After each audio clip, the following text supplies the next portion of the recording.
This is it. The end of the New 52 Supergirl. Whew, Supergirl's gone through a lot of iterations and they're never consistent. The real problem with Supergirl is you really don't know what to expect other than she's got the powers and her name's going to be Supergirl. Might not even be the same. It can be Kara. It can be Carol at one point. It can be Matrix at some point. It's you never know what you're going to get. And that inconsistency's really hurt the characters over the years. It's really sad to watch that she's kind of just been mistreated, I feel like. But here it is, Volume 6, the ultimate volume of Supergirl. And they're setting something interesting up over the course of this volume. It's Kay Perkins and Mike Johnson, for the most part, on writing. And Emanuela Lupacchino is the main artist on this volume. And I really love her art. I got to say that she does a really good job. She does cool artwork here.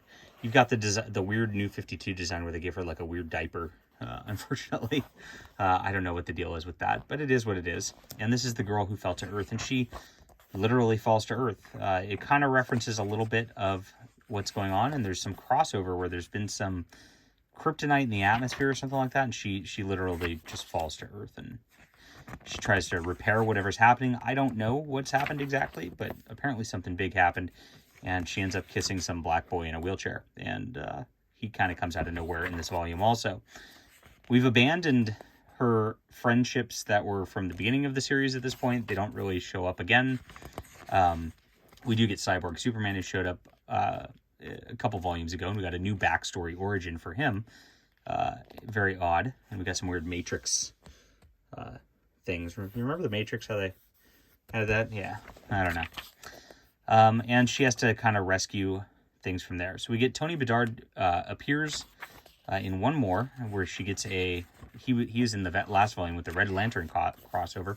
And again, it just like, it kind of stops everything that's going on. The art changes, as you can tell, which is a very odd, it's almost manga-ish, but not quite.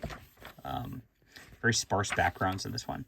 And, which I'm not a huge fan of. You see the colorist does a lot of work to make the backgrounds, quote, more interesting. And she teams up with Jason Todd, Red Hood, to like take down some villains. And it's a very weird out of nowhere team up, and it doesn't get referenced again. And then suddenly Kay Perkins and Mike Johnson are back. We had like this filler issue, like as we're like catching things up with Emanuela Lupacchino, who I really like her art style. It's enjoyable to look at. I just feel like she does a clean job. I think she draws her girls very pretty. And I like her little outlines there. We got Clark showing up, talking about, like, the stuff that happened, but kind of vaguely, so you don't really know what happens. And then she gets sucked into this, like, portal where there's this group of aliens who are testing her. And here's this, like, Starfire-looking girl who's not Starfire. I forget her name. Then she just goes through this gauntlet of people, and she passes some tests, and she's going to be now a part of this Crucible, which is, like, this, like, giant like station thing, which is a training ground for cosmic people. Superboy is in Rome, and he's kind of hiding, and you don't see him again for a bit, but he comes back as a part of this as we see the Crucible and her training. It's very convoluted. I don't know who this Crucible is, or if it was part of something else in the DC universe around this time, and it showed up, but it's really weird how it takes front and center, and then she's kind of just completely changed her entire landscape here for her story. It's gone. Like the setup at the beginning is just gone. It's just this new direction again. It seems like there's a new direction every volume here. Like they don't know what to do with the character. Really sad. So she ends up at a cosplay convention in Rome, and the Crucible wants Superboy to join, and so they try to capture him, and eventually that for some reason puts Kara on their bad side. I don't know why she doesn't like that, since she's joining the Crucible, but it doesn't really make sense. So that's that. But the art's pretty. At least the art's pretty to look at. That's nice to look at right there. We get back, I guess the Black Boy makes an appearance here again, because she brings one of the Crucible guys there.